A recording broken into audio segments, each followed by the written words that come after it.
So when most people hear the word kink, their minds jump straight to whips, chains, 50 Shades of Grey, something dark, something extreme, maybe a little dangerous. But what if kink isn't about pain per se, or even about sex? What if it's about something we actually navigate daily? Power, control, and the relief of letting go. Today, we're stepping inside the world of kink, right into a sex dungeon with someone who has spent decades dominating that space.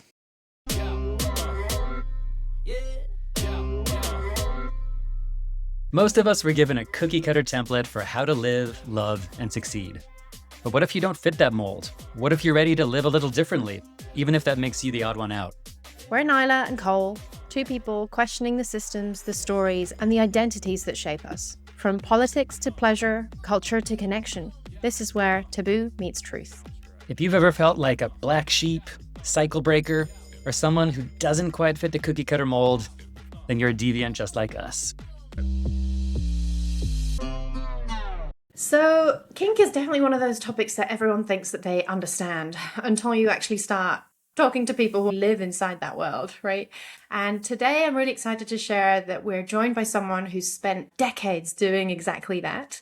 Tim, I'm really happy to welcome you. Tim Richardson, he's the house dom at Killing Kittens, and you've been part of this kink world for decades. You run 2 dungeons and 3 sex shops, if I'm right, and you've introduced... two shops, 3 dungeons. The dungeons are outweighing the shops now. So I don't know what that says. I don't know what that says about the growth of kink in the last couple of decades, but yeah, more dungeons and shops now. Okay, 2 shops, 3 dungeons. And you've also introduced a lot of curious newcomers to the whole world of BDSM for the very first time. Firstly, welcome. Thank you for being here. Great to have you. Welcome, Tim. One of the reasons that I really wanted to bring you onto the podcast was that you were actually the first person that introduced me to the whole world of kink for the first time. I thought I'd maybe share a little bit about that story and just kind of paint the picture of how that happened for me, because I definitely did grow up with a lot of shame and taboo around sex. My understanding of it was always that it's something that I do for others. It's not something for myself. And actually, if I enjoy it, then I should keep that to myself. It's probably quite a shameful thing to share with somebody else. And we first met at a party. You were there as the house dom, and there was a cross, the St. Andrew's cross, right? And I remember looking at it thinking, oh my God, whoa, that is next level. I don't even know what a St. Andrew's cross is because I'm still innocent, Nyla. Can you paint a picture for us noobs, what we're looking at? Okay, let me see. It's a large piece of furniture, like taller than me, and it's in the shape of a cross. It has a number of accessories on it where you can kind of have your wrists tied at the top and then your ankles tied at the bottom. So that's why the cross shape helps, right? Yeah. And then there is somebody who is, I guess, dominating you, your partner or somebody that is with you, that is facilitating an experience for you, right? Is this how you describe it, Tim? That's right. Yeah, you described that really well. Yeah. Got it. Or giving you an impact experience. Okay, carry on. You carry on. Oh gosh, now I've got pressure. Okay, so firstly, I'm going to admit being a bit scared. Like, oh my God, what's going to happen here? I remember it's a whole room, people can sit and watch, and Tim was there dressed in his 3-piece suit, looking very smart. And actually very approachable. I think I came over to you and I was just like, hi, I'm a baby. I don't know what I'm doing. Like, how does this work? I was scared, but I was also super curious about what is it that makes people want to have this experience with you, and why are they not scared? What's pleasurable about being spanked and all the other things that are going on here? And you were really kind, actually. We had a really great conversation where you helped me understand what it actually looks and feels like, that there's this pleasure-pain barrier that our brains can kind of move between. Do you want to explain what you shared with me about the breathing? And Yeah, well, first, thanks for that description. And in fact, in the Killing Kittens environment, what generally happens is, I have people that are obviously watching what I'm doing from afar, like you did. Yeah. Most people, when they come up to me, say that they're nervous because they've never experienced it before.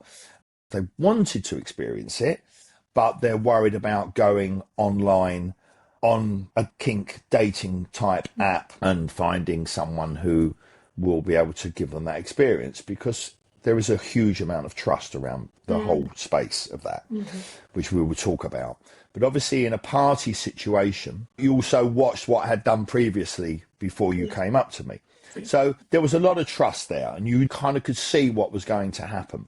So I generally try to make people laugh initially when they first come up to me, because I want it for them to be fun, you know, and I want to take this kind of scariness around the situation because we're having fun. You know, we are playing. So I just try to get them to laugh a little bit initially because I don't want to be this serious, like, this is so very serious. I'm this dom and you're the submissive. So I will try to get them to be a bit more relaxed and have a little bit of humour between us before I get into the things about consent and what's actually going to happen. And then the next thing people will normally say is, you know, my pain threshold, I have no pain threshold whatsoever. I said that. Did you say that? Did you? I was like, oh, I'm told, baby. I bruise really easy. Yeah. You know, don't hurt me. Don't be too hard. And I was like, look, okay, it's fine. Don't worry about it. I'll take it very, very, very slowly. And it's funny because the people that normally say, oh, my pain threshold is really low, normally are the ones that end up being the impact really hard because it's built up over a period of maybe 10 or 15 minutes. Yeah. So what I would explain is that first it's consent. You know, can I touch you? Is it okay if I cuff you up? Is it okay if I put a blindfold on? Are you okay with me impacting you with these toys? And what I will say is, like, I will very, very, very slowly build up the impact on you. That will be within this area of your body, which will be generally their bottom. Their bum cheeks is generally where I'm going. I will very, very slowly build this up.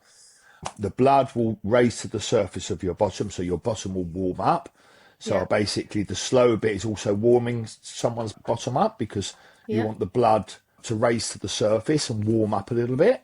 Right. And then very, very slow, I said, and what I'll do is when I impact you, you're smiling. Well, I'm just laughing at Cole's face. He's taking notes. Mental notes. I really. So He's like, all right, so you prime it. You prime Yeah. it. doing I feel it. like I'm watching a cooking show, like Julia Child is like, and then you soften the chicken. So very, it. very slowly, the impact is built up. And what I will say to someone is, look, when I hit you quite hard, which I will know when I'm going to hit them a bit harder than I have done up to that point, I want you to breathe through that impact. And they go, breathe through what you're going to go. Well, supposing you're going into an ice bath or you've jumped into a cold swimming pool, when you just breathe through the impact pain. And I will stop because I'm watching how they're reacting. Remember, they've got their back to me now, but I can see them breathing. Yeah. And I'll wait for them to breathe through it, and then I will do it again. And then I will let them breathe through it, and then I'll do it again. And then I'll do it again. And then what happens is, if you breathe through that impact pain, maybe 6 or 7, 8 times, your serotonin, your oxytocin, your adrenaline, all the pain chemicals start to fly through your body. So basically, your brain thinks that you've tripped up and fallen up a stairs or something like that. Your brain doesn't know you're actually at a sex party. You know, it thinks that you're being hurt. So those pain chemicals that kick in, what happens is you breathe through it, people start to buzz off of those chemicals. So people start to feel quite, you know, euphoric. They feel like they're floating. They feel that they've gone into another bit of space, which is called subspace. And subspace is where someone is in that state of mind, an altered state, physically altered state, because they have breathed through impact pain over a period of time, and now they're actually riding on these chemicals that are going through their system. It's like being high almost, right? Absolutely. People say it's like they feel like they've had a drug, or they feel like they've had an ecstasy pill, or they feel completely euphoric. And in fact, even at some points, and this happened at Killing Kittens, where I've literally had to take someone off and sit them down because I've had people faint. That's happened to me on a couple of occasions. I realised I've actually passed out. They fainted. Whoa. So that's a bit scary. Is that something to worry about? So generally what's happened is I normally have a tin of Coca-Cola nearby, which I call my red ambulance.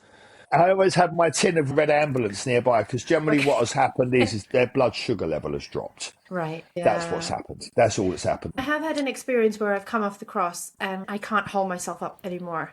Like my arms and legs have kind of flopped. Yeah. And then I've had to like be seated somewhere and quickly fetch some water and stuff. But honestly, the first time it happened to me, I was like, oh my God, it's so embarrassing. Like something's wrong with me. And then I realized, actually, no, this is like the high of the experience. So you've done this quite a bit since we met.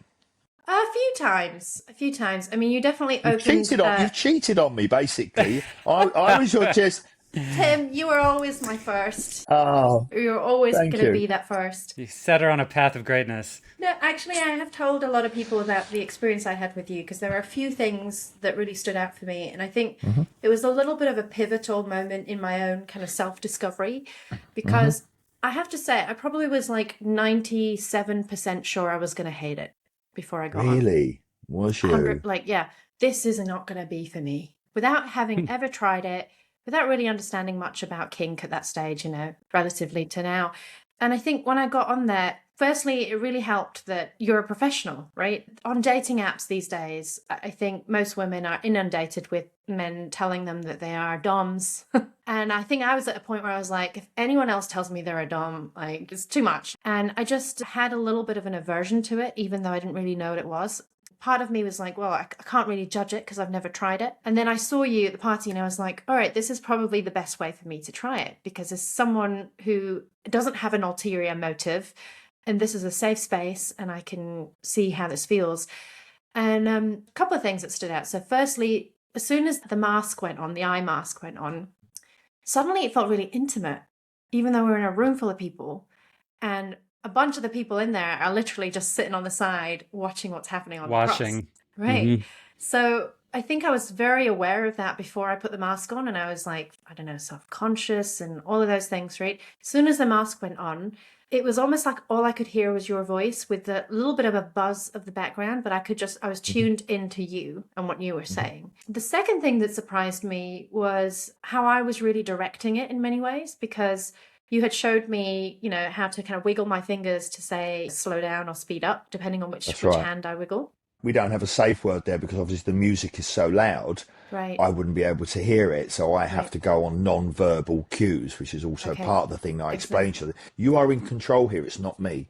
Yeah. You know, if it gets a bit much, just do that with your left hand, stop it, do it with your right hand. So you knew by that point you were the one in control. So at that point I was like, okay, yeah, I guess I am controlling this. And then there was a moment where you stopped and you said, I'm not going to continue because I can't see you breathing through it. And I was like, oh, okay. Like, I guess I was forgetting to focus. Yep. I was like, It's important. You know, a lot of new things were going on there. And then you were noticing that I wasn't breathing through it in the same way. And I felt a sense of agency, even though I was the one restrained. And I think that was also new for me. It was like, oh, okay. It felt to me that I had really simplified what this dynamic would be like, where the person who is in the dominant role is basically abusing me or has the opportunity to kind of take advantage of me. And actually, the power. Yeah. And this really challenged that for me. And then the final thing was the level of impact that I think in the end, you know, using the flogger and whatever else. And I remember thinking, I didn't think that that would feel nice. And it didn't look to me that that was going to be a pleasurable experience. But actually, in context and with all of those other senses feeling heightened, there was something quite soothing about impact, which seems like an oxymoron in itself, right? Absolutely. And did you feel, because what I try to do is obviously I switch it up and switch it down as well, so you don't know what is going to happen to you next, whether I'm going to touch you with a feather or I'm going to touch you with my hand on your back or something like that. What was that energy and that anticipation between those gaps where you didn't know what was going to happen next? I mean, I think that's the electric part of it, is that like the anticipation is built so much that your body is almost like desperate for touch in that moment. And there's actually very minimal touch, I would say. It's a lot of, there's almost like very little touch, and then the touch that does come becomes so heightened. So it's like actually bringing somebody to a state of intensity by not touching them very much at all. At all, yeah. Which is like the irony of that, isn't it? It's quite mad. Without any touch at all, you were literally... And I always get probably the biggest reaction to touch that I get in that situation after someone's been on that cross for maybe 5 or 10 minutes will be if I just literally get my finger and very gently just touch the back of that person's neck. Just my God. very gently. And they just go, it's unbelievable. The reaction to it is, I wish I had that reaction on every day, you know, during any other normal situations. Barely touch. I mean, barely touch. Yeah. And they just go, oh my God. For me, it's like it's the sensations, right? So it's like the scratch and the pinwheel and the feather. Oh my God, that feather just kills me. But what that Mm, can do to you and how that can kind of activate mm, your senses. It doesn't even have to mm. be in an erotic way in many ways. It's just like No, it's you could do not. it over my hand and it would Yeah, create yeah, this like it's not. In fact, it's not that in an erotic way. It's not necessarily that erotic. It's just because your senses are so heightened at that point yeah. that literally, if someone could just blow on you gently, it would Yeah. just send you crazy. It would Exactly. send you crazy. Yeah. So Yeah. I'm learning about subspace in this So conversation and why Nyla was surprised to enjoy this. Tim, can I ask you what you enjoy about being a dom in this role? Where does the pleasure come from on your side? the pleasure. I think it's a theatre. It's a theatrical, immersive experience. Hmm. That's the way I see it, and it's not about me having power over anyone. It's about me giving someone the vessel and the space of trust to be able to enjoy the experience of this. Because it looks like from the outside, if someone's watching, that I'm the one with all the power and I'm not. For me, respecting someone's boundaries, obviously 100% is the most important thing. Sure. So I see it as a very performative experience. What I do is I put myself in the space of the person who is in the submissive role. I'm in a dom role, they're in a submissive role. So I see it as I'm role playing. Mm. I'm almost like an acting experience, Hmm. an immersive acting kink experience. This is the way I see it. So what Yeah. I do is I put myself in the place of the person that is in that submissive role. So when I'm doing the impact and touching and stroking or whatever I might be doing, I'm imagining what it's like to be that person. So I'm saying to myself, if I was there now, what would I be expecting to happen now? Mm. What would be the most exciting thing to happen now? So I kind of immerse myself by watching, like I said to you, I'm watching someone's breath, I'm watching their physical reactions to stuff, so it's a very focused, immersive experience for me to do that and fun. And it's great to see Sure. someone like you experience something like, I've never done this before. I'm a bit nervous, and then for them to come off and go, "Oh my God, that was amazing!" It's Yeah. it's great to be able to give someone that experience.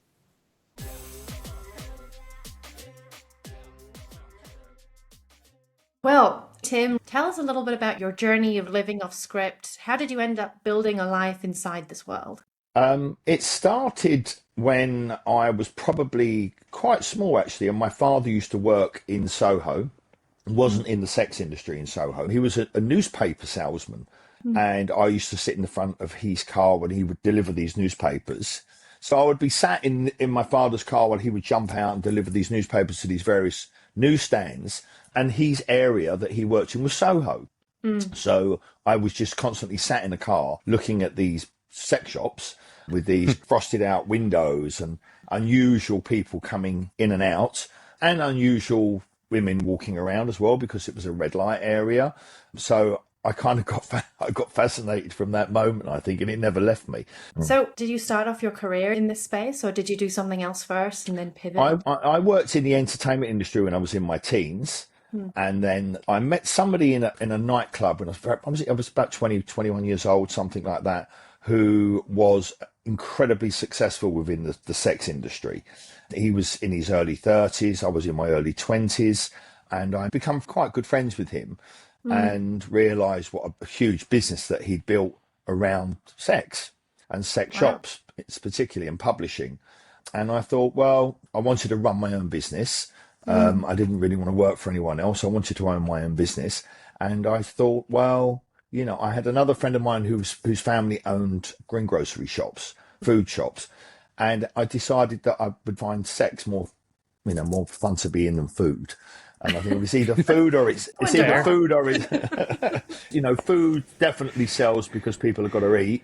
And sex Okay. definitely sells. So I just decided to go the sex route than the vegetable route, basically, I It's think. human essentials, basically. Yeah. Which is more Yeah, fun? I think you yeah, made a good yeah. decision. I think so as well. I'm much happier with the decision I made. But it was definitely that. It was like, what are people's needs in life? What do people need or can't live without? Hmm. What can't people live without? And did your family think it was a bit wild that you were going into the whole sex industry space? Not really, because in fact, my older brother, who's 10 years older than me, was a photographer. And he was just about 15, 16 years old. Right. And he got a job working in a studio in Soho, working for a photographer called Harrison Marks, who happens to be an adult magazine producer. He was actually quite a famous guy back in the day. He used to produce these black and white magazines of shots of women. In these magazines, you couldn't see any pubic hair, wasn't allowed. That was against the law. So they were just topless photographs, basically. That's all they were. And my brother got a job as his assistant. My brother used to actually have to bring work home. And we shared a bedroom at the time. Right. And we lived in North London. And he had a little photographic lab that is sat up in our bedroom. And his job was to airbrush or mark out the pubic hair on these photographs. Because it was against the law. So this would have been, I was about 6 or 7 years old. Probably completely inappropriately, but was with my brother in our shared bedroom with him airbrushing the pubic hair out Working the photographs hard. He's just before trying he to took them uphold back. the law, you know? Yeah. But my mum, bless her heart, was to share an interesting story. We had some people come in to fit some carpet. We lived in a masonette in North London, in Islington. And she had these couple of guys turn up. I wasn't at school for some reason. And she could hear them banging and fitting this carpet upstairs in the landing outside the bedrooms. And she said, and it suddenly went all quiet. And she wondered what was going on. And she came up the stairs, and I had found these contact prints of these photographs. She found me with these carpet guys trying to sell them the unairbrushed photographs. So it was Contraband. it was Always a hot salesman. stuff. Yeah. It was hot stuff. So yeah, I was selling porn when I was 7 years old, basically, in a kind of weird way. I don't know. Yeah, it's so you just never been a really theme. had to. Yeah, you never had to like push past the stigma of sex work. It's just sort of been ever present. It was, yeah, it was Great. ever present in my family, So that's why it wasn't a big deal for me to go into it, It really wasn't. It was a really acceptable thing in my family that it wasn't a taboo, for want of a better word. Yeah. I think that's what sometimes probably even stops some people even moving into any part of the sex industry, even if they would like to, is the family reaction to what their choices are. Maybe more people would if there wasn't such a stigma around the industry. I think it's obviously less now because you've got platforms like OnlyFans and which I really don't like seeing the younger people online telling people how much money they're making just by doing this, because it becomes very attractive, the kind of numbers that they crunch, which I'm sure some of them are genuine. I'm sure a lot of them aren't, but it's just a huge financial dangling of a carrot. Yeah. to It's a way young to lure a lot people. of people into an industry that I'm sure still, no matter how much sex sells, it's still probably a pretty difficult industry to succeed in, right? Yeah. What really strikes me about the way that you were raised is probably very different to a lot of people out there. Like you said, they grew up with a lot of shame, and British culture is very, very much about being reserved and being elegant and being a lady in public and, all of those types of things. And Yeah. it's not very explicit or loud about sex normally. So the picture that you paint of how you grew up is very different, and I would say very off script, as we like to call it. Yeah. And so I can see how your exposure to kind of kink culture early on led you into these different spaces where you now run dungeons and everything that entails. I mean, back in the day, even up until about 10 years ago, any type of adult magazine in a newsagent was on the top shelf. I don't think they still exist, actual adult magazines, but they were very much, out of reach, which is like even makes it more appealing to, it's like, oh my God, what is Sure. that? What is that up there? I can't What's even reach it. tantalizing. It's always been dark, mysterious, like, no, you can't do that. And I mean, that just attracted me, all that. Someone says to me, like, you really shouldn't go down or go in there. I'll probably be the first person to go down there and go in there. So, Right. So for you, the more taboo, the more appealing growing up. That was sort of the breadcrumbs that led you to this. I mean, yeah. for me, I'd say it was like the exact opposite. I was such a good little goody two-shoes. Maybe Nyla too. It took us a lot longer to learn how to be deviant. So I'm kind of jealous that you were like ahead of the game. Yeah. You've just been living your best life all these years, Tim. Right. Good I for don't know, you. it's the best life. It's very open. Yeah. And when I think about it now, I'm a bit like, what was going on there? But no, it was absolutely fine. There was never any shame connected with me and sex and going into that industry. Wow. Well, okay, again, I'm the innocent person in this conversation. I know maybe some listeners won't believe me because I talk a big game, but I'm going to sure be here do. asking the dumb questions. So you say you have 3 dungeons. I mean, what the heck is a dungeon? What happens in a dungeon? Well, what happens in a dungeon stays in a dungeon, Carl. Indeed, You know what I mean? indeed. So what happens in a dungeon? Well, obviously, I mean, it depends on who has hired the space. So we could have a range of, maybe professional dominatrixes, female dominatrixes who are seeing clients during the day. So basically, a dungeon is a safe, immersive space where you can go and you can play. And it has all the equipment. You have like spanking benches, St Andrew's crosses, which is what we spoke about at the party. Sex slings, floggers, paddles, blindfolds, chains, a medical room, maybe if you want to do medical play, F machines, which are machines that fuck you machines. Sure. All kinds of equipment, all kinds of stuff. It's full of all that stuff. Dildos, strap-ons. I can tell from Nyla's face that even she hasn't heard of medical play. Is that like playing nurse, or is it a little more intense than that? It can be nurse or doctor, Cole, depending on what role you're playing. Indeed. Okay, great. Excuse me. Yeah, it's a space that is fully equipped BDSM play space that is very immersive. Have sound system, you can play music. Generally mirrors on the ceiling, so you can watch yourself. And it's a place where you can go and you can try out whether you have never done it before. You could hire it for a couple of hours with your partner and go down there and just experiment and just see if you're even this is before you've gone to one of my shops and bought a flogger or anything like that. You can actually just try it out before you even see if you really like it. So you'll have people that hire the spaces hireable by the hour during the day, or you can hire it overnight and stay overnight. And they're very comfortable, quite luxurious places to stay. You've got very nice bedrooms where you can step out away from the actual play areas, the dungeon and medical areas, and go into your bedroom where there's still a mirror on the ceiling. Obviously, there's going to be a mirror on the ceiling because you're still there to have some fun. Yeah. So, but you can step out of the actual dungeon areas and go into a bedroom and watch Netflix and have a cup of tea. And go now to we're bed. talking. Now we're great talking. So you're not literally sleeping surrounded with all that stuff. You can dip in and out during the course of the evening if you want to. And, these areas are on booking.com, Airbnb, but they're also on our own Brighton Dungeon website where you can book it directly. So yeah, they're fully equipped kink play spaces because this stuff is not cheap, right? I mean, if you was to, who is going to honestly have a St Andrew's cross and a spanking bench at home, unless you've got lucky enough to have a third or fourth bedroom that you can lock and keep locked, and there are suspension slings and electric hoists, and you'd have to be really into this if you're going to have that in your home, Right. Sure, it's great. Try before you buy. It's sort of a sample set of the dungeon. Yeah. And you know what I love about it also is that most people hear kink and they think of something dirty and gritty and a dungeon even, it sounds like something underground that's going to be gross. Yeah. And, and it's not.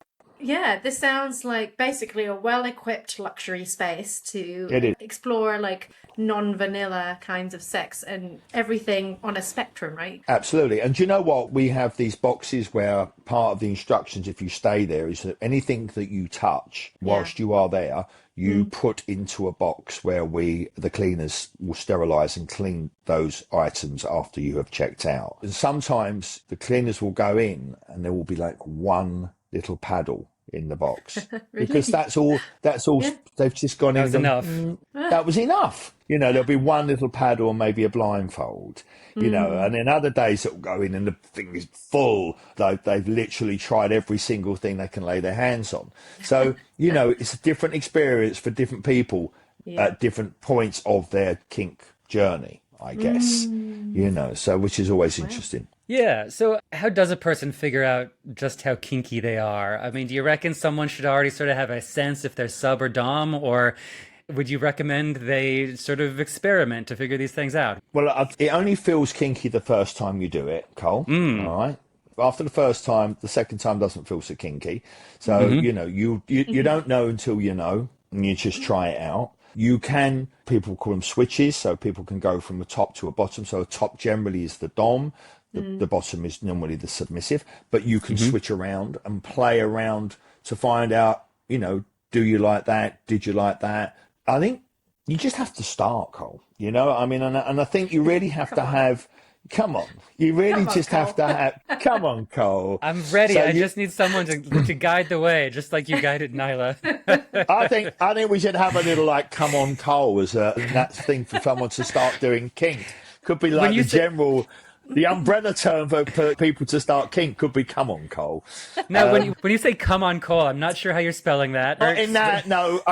Not with a U, not with a U. Okay, right? We can do this, Cole. Thanks for clarifying. So, I think it's a case of where it starts. It starts with communication and an honest conversation with your partner, I would say. If you are in a relationship, you do have a partner. I think sometimes people are worried about expressing what they really would like to try out because they might be worried that they're going to be judged by their partner.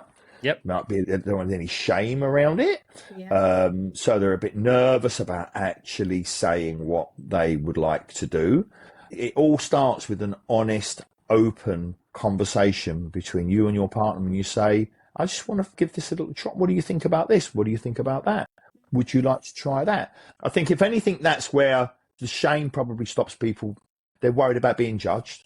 Particularly if you've been in a relationship with someone for quite a while, maybe. I mean, and the interesting thing about this is, I think in kink dating, you're going to hopefully have really honest communication conversations around what you're going to be doing, also with consent and boundaries. When in normal style dating, that communication and that honesty around what you like and what you don't like doesn't really happen. It's funny in normal, vanilla kind of relationship, the term vanilla is whatever. But, I find with any kind of kink kind of relationships or early doors or someone meets at a kink meet-up, hook-up party or something like that, the conversation is going to be a lot more honest right from the gate than trying to, if you've been having kind of regular. So I hate the thing regular, vanilla, because it puts kink into this other place. That's sure. Yeah. But you're not going to have that kind of conversation. You're going to talk about what you watch on Netflix and do you like curry or Thai food, or not like, do you like to be spanked, or you're submissive, or you're dominant? The conversations within the kink community are a lot more honest and transparent and boundaried. But you don't have that in general normal dating. Doesn't really happen. I think it's a great point, actually, because I think the mainstream understanding of kink has been influenced by, 50 Shades of Grey and all of these movies that actually never show the kind of consent and negotiation that happens before, kink dynamics kick off between people. Yeah. I guess it must not be like sexy to film that part of the story, or they like to, I don't know, build on the stereotypes and the tropes that this is one person taking advantage of the other. It's often really unhelpful, right? Yeah, and he was grooming and he was coercive. And so, although, I think it did open up kink to the world, without a doubt. And within the industry, I absolutely saw the huge benefits it did for it. Right. Wow. The way he went about it wasn't that great. That was the thing that was the problem with it within the community at that point, was where was consent and boundaries. Right. Which are really the two important pillars of this. So they dropped that out, but I guess that doesn't make good film, Right. But it also gives a terrible message out there for this is how you do this. Yeah. But they couldn't. I don't think they could just make that sexy. It had to be filmed the way it was filmed to be and have the kind of, excuse the pun, impact that it did have, and the tension. But unfortunately, they missed out the most important conversation that they should have had. Well, and I think it plays into this whole notion that talking about sex is inherently unsexy, that you just have to let it happen. But what I'm hearing from you is actually like the more you talk about it, the more you discuss your wants and needs, the more you plan things out, you can reap a lot more rewards. You actually get a lot more payout if you have that talk up front. So it's actually the opposite. Like the more you talk about it, the sexier it can be. Yeah. And then you'll find out, I didn't realize that you even thought about that. And you go, Right. yeah, actually, I did, Right. and then well, can we talk a little bit more about that? And then obviously once you start going down those little avenues of conversation, you'd be surprised what can come up, And there's your starting point. Your starting point is an open, honest communication. That's it. And then you see where that goes. You was asking where you start here with Cole, isn't it? What is it? Come on, Cole. Come on, Cole. Come on, Cole. Come on, Cole. Come on, Cole. So the thing about it is also is this other thing about your kink is not my kink, and that's okay. Yeah. And you know what? You don't have to be into this. There's nothing wrong with not being. I think with the conversation we're trying to have here is that, if you are in the slightest bit interested, how would you go around it? But some people don't want to be impacted. Some people don't want to be tied up.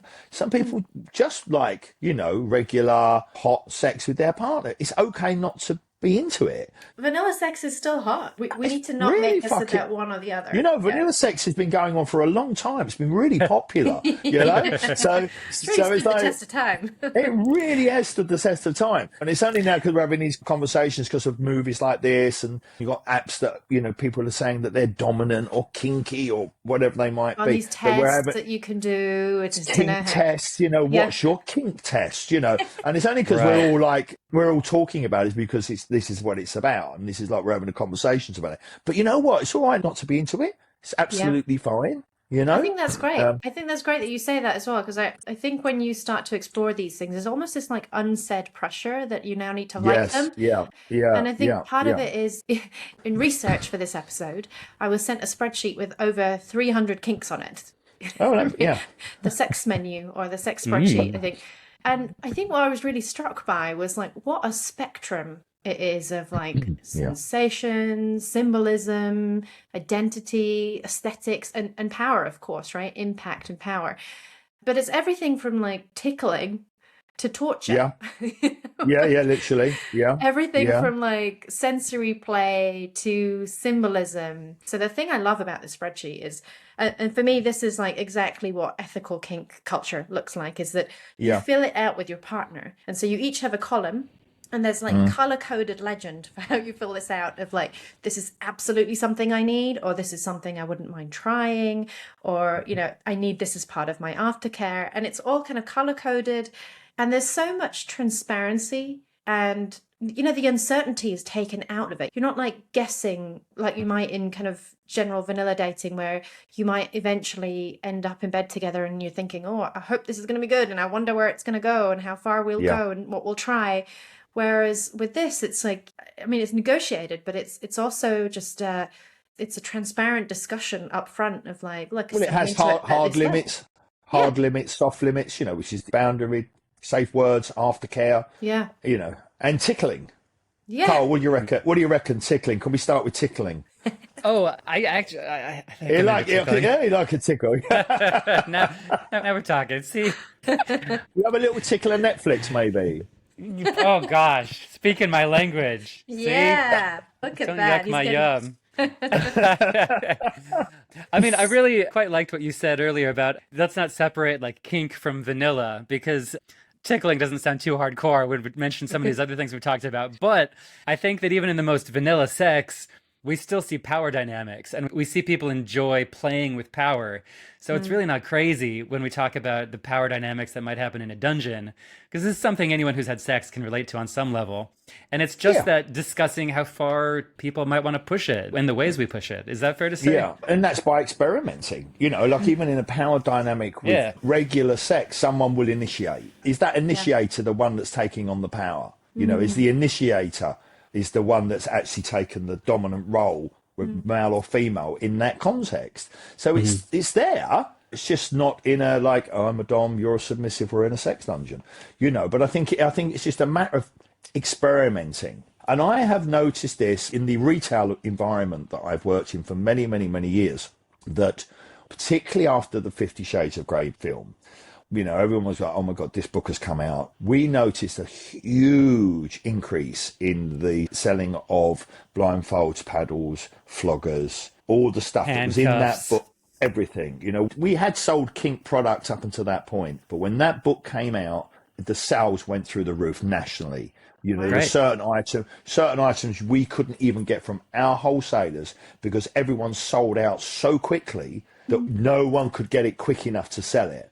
So in that context, it definitely, without a doubt, brought kink into the light, if you want to say, the darkness of kink into the light. Yeah. And since then, it's just that narrative has built from that movie, But I have noticed that as the years have gone on now, we sell more of that stuff than we ever have done. And to people that are, late teens, early 20s even, buying, ball gags, paddles, floggers, kink starter kits, even in their late teens.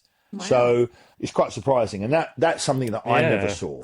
I never saw 10 years ago. I mean, young people of that age wouldn't even have been interested in buying stuff like that at that age, but now they buy kink products very young. Okay, thank you, 50 Shades of Grey. Yeah, exactly. Even though, like I say, there were certain elements of it that the kink community didn't like, which was fair enough. It did give a slightly wrong message out, but it certainly showed that it could also be a lot of fun. And it was quite funny because the people that we had coming in to buy these products into our shops at that point, the wives weren't coming, or the girlfriends weren't coming. They would send the boyfriends and the husbands in to go and get this stuff. And we'd have this ongoing joke, and it went on for quite a long time. Guys would walk in and they'd never even been into a sex shop before. And they walk in, they'll look around, and they've got a little, almost like a little list Shopping in their list. Shopping list. Eggs, milk, handcuffs. Well, there's a love egg thing that's used, that's mentioned in the book, and they would go, do you have? And we go, love eggs. And they go, yeah. And then we go, and and a blindfold. And they go, yeah. And they go, 50 Shades of Grey. He went, yeah. How did you know that? I mean, you've been sent here. Yeah. 50 Shades of Grey. And they had literally 50 Shades of Grey shopping list. If that wasn't good for the industry, I don't know what was. And for kink in general, it was amazing. Yeah, it put it on the map. Allowed people to try it and not feel like they're dirty underground or whatever misconceptions they had about it. Yeah. And there's been other films since, even recently, that still kind of have that, Yeah, we just watched Pillion and... Right, I'm not seeing that. What's it like? Same issues. Same issues. I mean, sadly, it misses the conversation about consent negotiation completely. Right? Again. It looks like how did you describe it, Cole? An emotionally... It's about an emotionally damaged person who abuses someone else who just wants to be loved. It's not about a healthy dom-sub relationship at all. It's a shame. Right, great. I mean, it feels like such a disrespect to the industry that I found myself wondering, how kink adjacent are these filmmakers? Are they observers of kink from the outside? Would they have kind of engaged people inside the kink world? Because it's like a fundamental thing to get wrong about kink. And it plays into the tropes, right? It just buys into this narrative that people think about kink. Yeah. So we talked a little bit about how kink is becoming a bit more mainstream. Some of these films put kink on the map, right? Even though they miss out some of the fundamentals around consent and negotiated dynamics. It would be interesting to go up to younger people and go, what does a safe word mean? Right. And I would imagine most of them would know what that is. I would imagine most of them would know what that is. And really, that's it. If you've got a safe word, which means if I say this, you stop. Yeah. That's the barest minimum of thing that you could have in that situation. Yep. A safe word or a non-verbal signal to say stop. As long as you've got that word or hand signal which is like stop, then everyone should be safe. Yeah. I feel like there can be a lot of risks in these spaces because they're quite vulnerable spaces, right? And that you're thinking about it from a woman's perspective, you're putting yourself potentially in some quite risky scenarios where you might not feel safe, and being able to first build some trust with somebody might be important before you kind of start to explore and unpack more kinky scenarios. You're talking about meeting someone online here. That's what you're talking about. Yeah, I think most people are dating in this way now in generally they are in the mainstream world. Yeah. I mean, there are many things that you can do in that situation. I would have a conversation, a FaceTime conversation. I would then send a list of, not as many as you had, 300. Oh my God, I wouldn't give someone 300 questions. Send them a spreadsheet. Never want to speak to me again. No one's got time for that. But send them a list of, yes, no's, would you like this? Which they then return back to me. Right. And then meet them in a safe place like a cafe before we go and play. There can be another way of doing it, is where you can actually reference someone and say, look, speak to this person who has played with me. They will tell you what I'm like. So you can literally have a reference point. Yeah. So, but I'm always interested about how the certain online apps that there are, how would you absolutely like blue tick a doll? How could you have a verified blue tick safe? What would that look like? How would you get that? Would you be interviewed? Would you have to send some references in? Some reviews. Some reviews. Look, go on SlapAdvisor. It's really good. Really like that. How would you do it? But but how wonderful and how useful tool that would be if that existed in the online kink dating area. And of course, people are exploring this in relationships of different depths, right? But one thing I've always found quite surprising is when people are open to kinks and to playing in those ways without having established a lot of that trust early. And I think it can look different for different people, right? Some people feel like the yes, no, maybe dynamic outlined and negotiated together is enough for them to kind of go there. And for other people, reaching that subspace or that dom space is really built on kind of shared intimacy that's created together. Absolutely. I've also noticed that sometimes you can have relationships that can be very much centered around the power dynamics that you both play, and people can switch too, right? They don't always have to have the same role that they play. Absolutely. And then other times you can have connections where the power dynamic just isn't a part of your thing. That's right. Which is why some people have, partners, and then they have play partners because they're a different dynamic and different relationship. Right. Yep. Yeah, of course. It just really makes sense to have the sub be the actual one in charge, to be really, first of all, have trust with whoever you're with, however you develop that trust, and then just make sure that the sub is leading the pace, right? Whatever that looks like, if it's safe words or other means of communication you have between the two of you. It makes sense to me. And the dom is sort of facilitating that experience. As the dominant, you are just being trusted, Right. And that submissive person who is in that submissive role is handing over so much trust to you to be able to take care of him or her in that situation and know that they're safe and you've got them.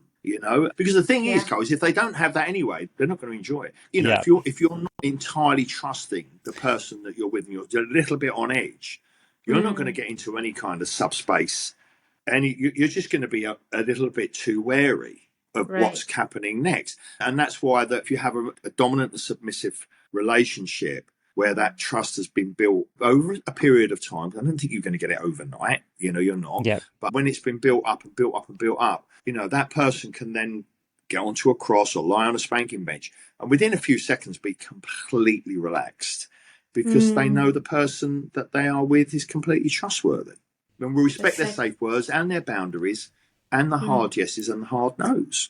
I mean, if I were to just reflect on times in my sexual history where I've dabbled in dom sub dynamics, the reasons I haven't enjoyed it is when the trust wasn't there and I really didn't know how much I could trust my partner. And so of course I wasn't into it at all because I had no idea how safe I was. So of course that was the missing element. Right. It seems obvious to say it out loud, but you got to make sure that's there first. You got to lay the foundations. Yeah, because without that, it's going to be a tough experience. Well, I guess related to that, when you say CNC, I think that stands for what? Consensual non-consent? Is that consensual non-consent? Yeah. And can you tell me how that's different from all the other sorts of kink we've been talking about? What distinguishes that? Well, it's when it's a little bit of a minefield when it comes to like safe words and stuff like that. So basically it's when no means yes. And it's normally in a scene where someone is saying, no, I don't want you to touch me. No, don't do that to me. But actually what they're saying is touch me, do that to me, hold me down. I'm going to fight against you. I'm going to struggle against what you're doing to me, but it's part of the role play scene. Right. It's the scene you're playing out. It's a scene you're playing out. So it's consent, no consent.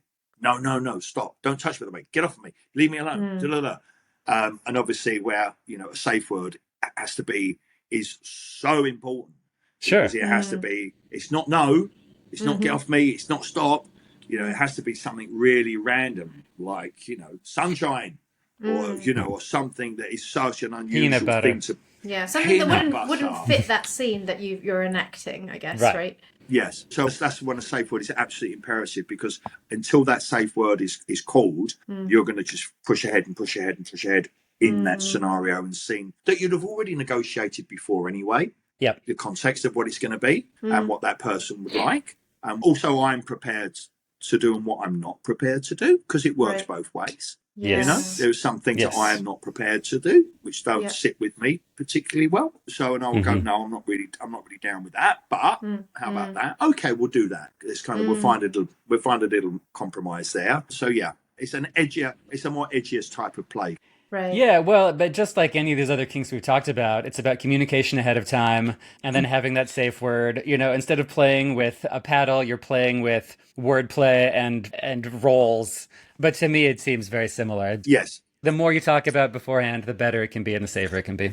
and the Yeah. rules still apply. The rules still apply, but it's just a different type of play. And I Yep, can yep, yep. understand why somebody who doesn't understand the role of consent negotiation in kink would be really scared by the idea of consensual non-consent, and Yes. also by the idea of things like choking, which are becoming more and more kind of mainstream, I would say. I don't know if Yeah. that's fair to say. But these things are talked about more often. And I think as a woman in the dating world, you're already worried about safety. You're already worried about consent, just in everyday experiences. Then you add in some of these more extreme experiences. I think it's pretty natural that you would become a bit more hypervigilant and a bit more worried, Tim, in your experience, do you find that it's mostly women who are submissive, or do you see more and more men open to the idea of stepping into submissive roles as well? There is definitely, without a doubt, more professional female dominance than there are male dominance. Huh. Yeah. By thousands. There are very few in the UK. Very few real full-on professional making a living out of being dominant. You can probably count on one hand if that's Right. his. Now, but dominatrixes, on the other hand, there are thousands. So does that imply there's more sub men, or are they just the ones seeking out services, I guess? Exactly, they're seeking out services, and I think generally that women submissives would think twice about paying for a service Fair. like Okay. that.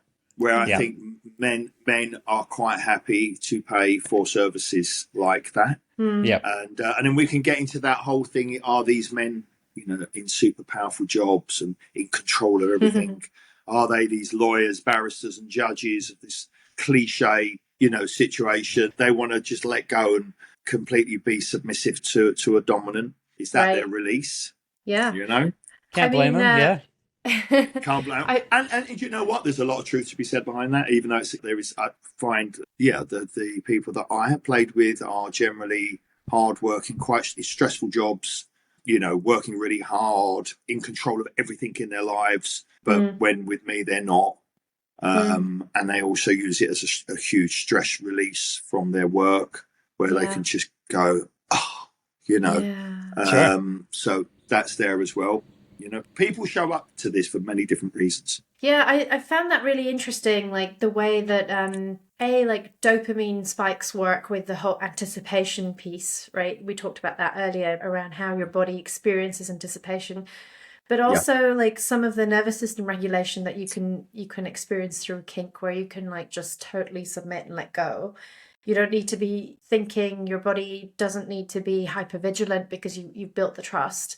And also there's some kind of catharsis to just allowing somebody else to be in control and just, Absolutely. Being guided through an experience safely. And there is a release. There is can be a huge emotional release. A play partner of mine that I play with quite regularly actually ends up crying at the end of the session. And when she gets to tears, I know that we're done. Because that's where she wanted to get to. And it's not, she's not crying because she's upset. It's just an emotional release from her week, her month. Yeah. There's a catharsis that you help her reach.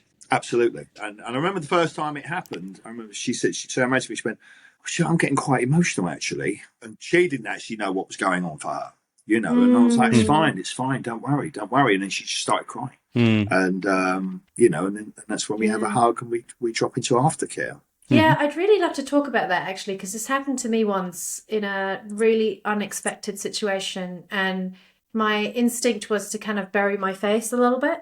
But it all happened, the emotional experience all happened quicker than I could think about what to do about it. So it was just kind of there, you know.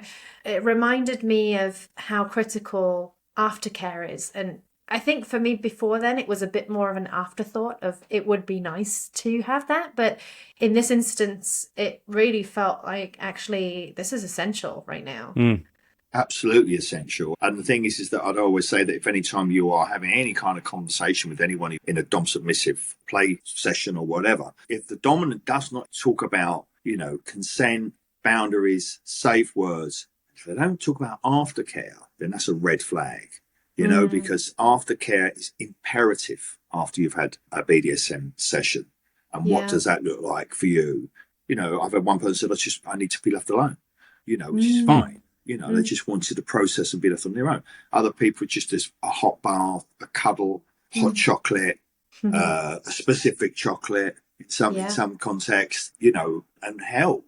You can't have a session with someone like that, say over the space of 2 hours, can become quite intense. Depending on what the narrative is, can be verbally quite intense, depending on what that person has requested. There can be some degradation in there if that's what that person has wanted. So you can't go from doing all of that, being verbally degrading, for instance, in some context, because there are many layers to what happens in a one-on-one BDSM kink session. It can include some consensual non-consent, some verbally degrading stuff can go on. You can't just finish that and go, anyway, nice to see you. I'll be stay in touch and just walk out the door. Right. Or just get them an Uber, take their ball gag out and get them an Uber.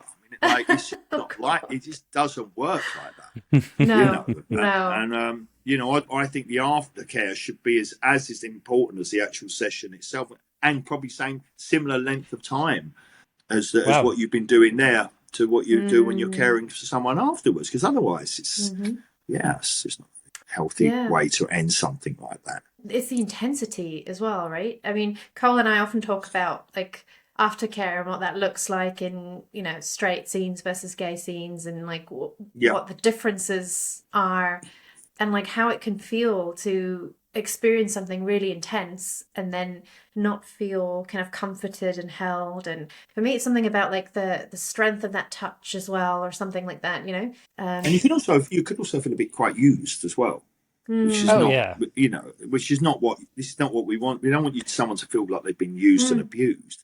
That's kind of like what the general public's idea of kink and dungeons and doms. Oh, yeah, it's just about being aggressive and being used and abused. That's kind of what people think who don't really know, who are not educated around this space. And it's what you see in the movies too, like Pillion, like we talked about. I mean, as far as I can tell, in mainstream gay culture, the word aftercare barely even exists or even registers. Wow. I think it plays into this whole thing that sex is sexier the less you talk about it. And if you're into like these BDSM dynamics, then the less intimacy, the better. But you've got it all twisted. And I think it's a huge missing piece of at least how a lot of gay men approach this. So I hope that's really interesting. It's really interesting. Yeah, I hope I'm wrong, but I've only learned about aftercare by talking with straight friends about their sex lives. Yeah. I mean, with me, obviously, I am with a female who, I have, affection for, connection with. So I would naturally do that. Hold her and care for her, because that's just in me to do that. Yeah, it's a loving thing. Yeah, it's a loving thing, particularly after what has just gone on for the last 2 hours. But maybe man on man just don't have that kind of care. Is it? I think there's a culture piece too. I think when a culture has been established, then it propagates, and if the culture is treating each other like bodies to use and abuse rather than people to engage with intimately, then that's the culture that continues. I really think it's more about transaction and using each other, unfortunately. I mean, the gay sex scene is very different to the straight sex scene. It is, in a lot of ways. It's a lot more hookup. I mean, we don't have a grinder. We don't have a grinder for straight, grinder. Wait, isn't that what Tinder is? I don't know. I don't know. I've never been on Tinder. You know what? No, but their Grindr's a little bit more like it's quick to the action. Is it not, Cole? Oh, absolutely. Yeah. Yes. There's a Proximity to the lot. next. Wham bam, thank you, sir. That is definitely the modus operandi Yeah, of yeah. Where Grindr. Tinder is a date. Tinder's like I'll meet you at a bar. Let's have some drinks. Let's go and have a curry. Grinder, I think, is a little bit more quicker. I don't think you bother with dinner and drinks, do you, Cole? There's a lot less curry on Grindr, that's for sure. I do know because I had a friend of mine who was on it. He was on Grindr and he was like, oh yeah, I'm going now. I was like, where are you going? And I'm just going to go on the corner, And he came back like 45 minutes later, right? And he like met this guy. I had sex with him, and then he was back in the bar, And I was like, wow. 45 minutes is a long time. I thought you were going to say like 15 minutes. I mean, Cole. That sounds like there was time for aftercare. I mean, geez. Well done to him. Yeah. Anyway, clearly there's clearly some stark differences. Yeah, very is that, they're very different. And I think that may be that's probably a safety thing for women as well, because that's another element to it. I think we all have that thing where we would quite like to be able to just go like that Grindr, like my friend did on Grindr, and meet someone, even as heterosexual, straight, whatever you want to call it, but curious, whatever it might be. That I think when it comes to men, where they're a little bit safer, man on man, than a woman meeting a guy on a corner, and I think there's probably a huge safety thing there. Yeah, it's a big factor. Yeah, still not. I think still. Protections and checks and balances get bulldozed past, and people could do a much better job making sure they're staying safe. So it's not like Anyways, I did have a friend who, funny enough, not his different friend, who got himself in a quite dangerous situation on Grindr, turning up to do a kink thing, and he felt very unsafe and feared for his life at one point. And in fact, he came off of it and he never went back on it again. Yeah, wow. Yeah, that's it. You still got to lay down the foundations of trust, regardless. Yeah. So, Yeah.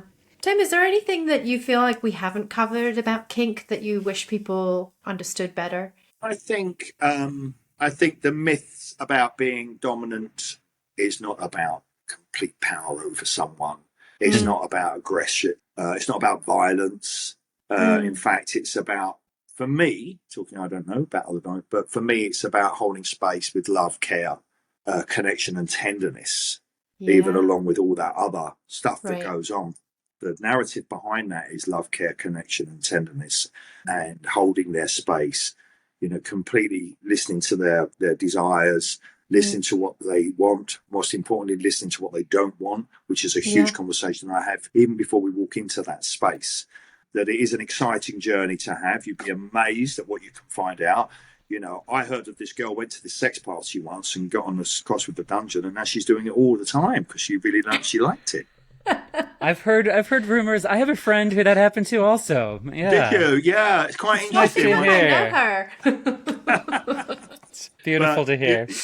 And I love to hear that. And thank you I was pleased I was part of the beginning of your journey into experimenting and doing that, and in the safe space that you felt safe enough to do that with me. You open up a tiny little door that you don't realise exists. It's a bit like parenthood. I mean, what an analogy that is. What an analogy, what a connection. Yeah. What a connection. But, before I become a father to my first child, when I become a father, I opened up a door in me that I never ever knew existed about being a parent and loving unconditionally another person. And I think kink is another thing, and it's a dreadful analogy to make, but I'm sure we make doors within us. They're doors that we can open up. Yes, that we probably don't. I'm following. Yes, you're following. We're here. Parts of us and doors that we open up that we're not aware of that actually exist until we open them up and have a little look inside. And I think that once you do have a look inside, particularly around kink and play, then you'd be surprised actually what you quite like and what you really are into. You don't know until you know.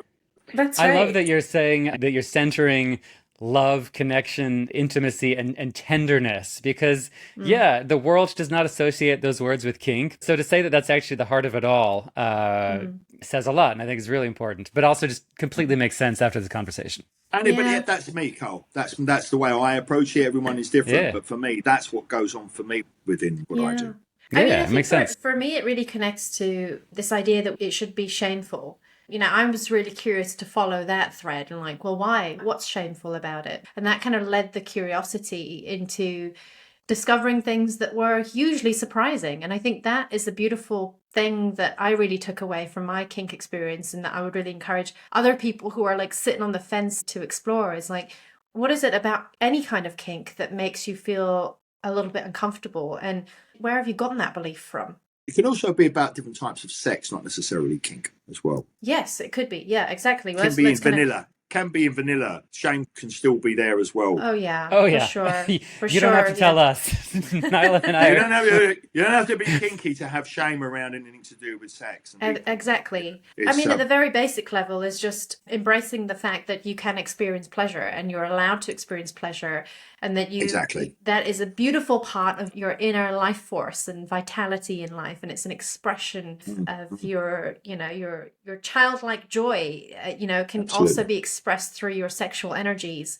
And that actually in everyday life we get taught to separate these from, you know, our work persona and our parent persona. And actually we've got one psyche and it's all holistic. Yeah. The idea that we are all these multiple people, I think is a little bit of a fallacy. There's always the role playing. There's always the role. I mean, what role playing did you do as a child? You know, like whether it be cowboys and Indians, doctors, nurses, playing shop, playing, you know, and enjoying stepping into these roles that we're not really. You know, I'm not really a shopkeeper. I used to have I used to have a little post office when I was a kid. I used to really enjoy being a postman. You know, but it's like we're just playing.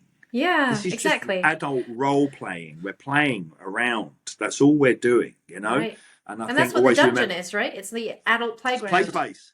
Play space. Playground, whatever you He want to used call to it. run a post office, now he runs a dungeon. It's a beautiful journey. But no, it's literally that. It is a play space and an adult play. You know, we're playing play partner, play space, play. Keep it light. Let's not take this too seriously, you know? Right. Well, we have gone twice as long as we anticipated, so it's probably time for us to wrap. Just for me to say, Tim, I am ready to go find a feather and a dungeon and maybe start testing my my limits. So I will be sure. Come on, Cole. I'll be sure to report back on my progress. So thank you for giving me the nudge I needed. Thank you. This has been fantastic. Yeah, thank you so much, Tim. Likewise. What a full circle moment to come back to you after a few years. Thank you for everything. Yeah, lovely to see you again. Lovely to meet you both. Thank you for having me as a guest on this great podcast of yours. Really Amazing. Hopefully we can meet in person someday. Maybe we'll bump into each other at one of these parties with a cross, you know? Let's see. Or on Grindr, Cole, you never know. You know, I think we can both broaden our horizons. I think that's the takeaway. Try everything. Love it. Maybe I already have. Ooh. Hey, that's what I like to hear. Take care. Thanks, guys. Beautiful. See you Talk soon. to you soon. See ya. Thank you. Bye-bye. Bye. Bye-bye.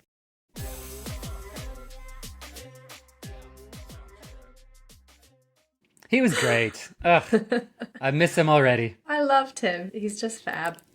I mean, when you and Tim and I had a conversation ahead of this, and you were talking about how you first met each other, it's definitely the most interesting round of introductions I've ever had on a Zoom call.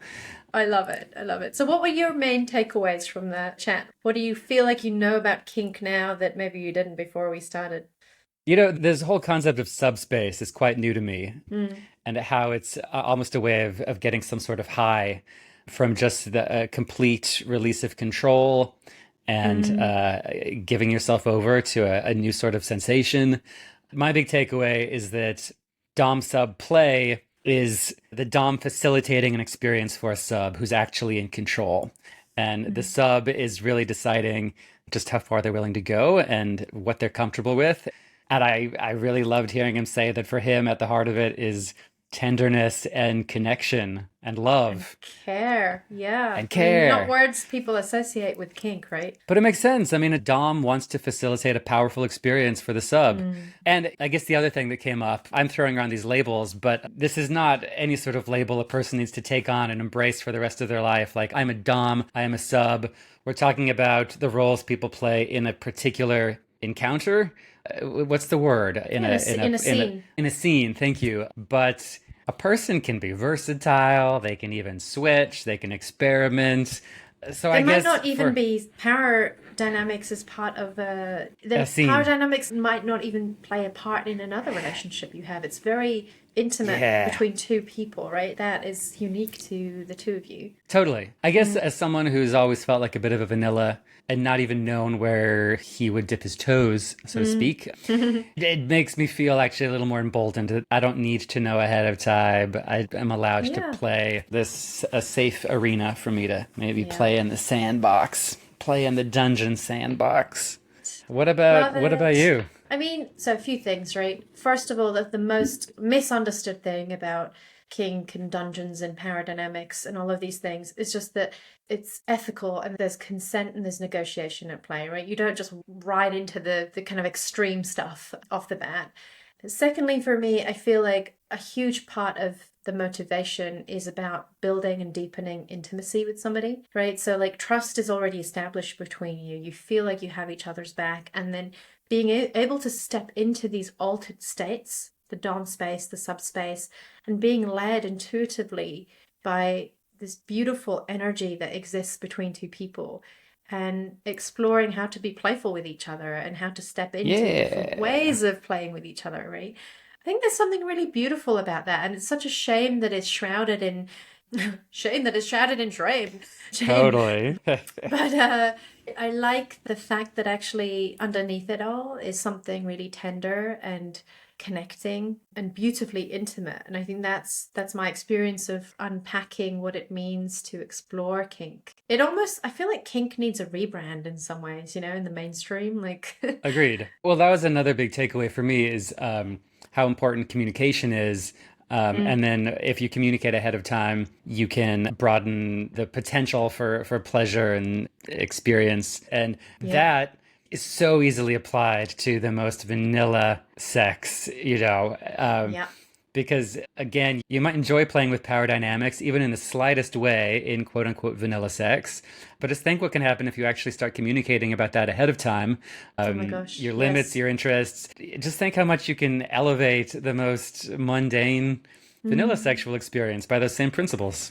Right. And I think one of the things that we didn't touch on in the conversation, surprisingly, this didn't come up, but one of the biggest myths is about how a lot of neurodivergent people are drawn to kink. And actually, the research doesn't really suggest that it's because they're broken or traumatized in any way, and that's why they're drawn to kink. But often it's because the ambiguity has been taken out of the situation, right? And actually, the thinking doesn't need to exist because you've already done that ahead of time.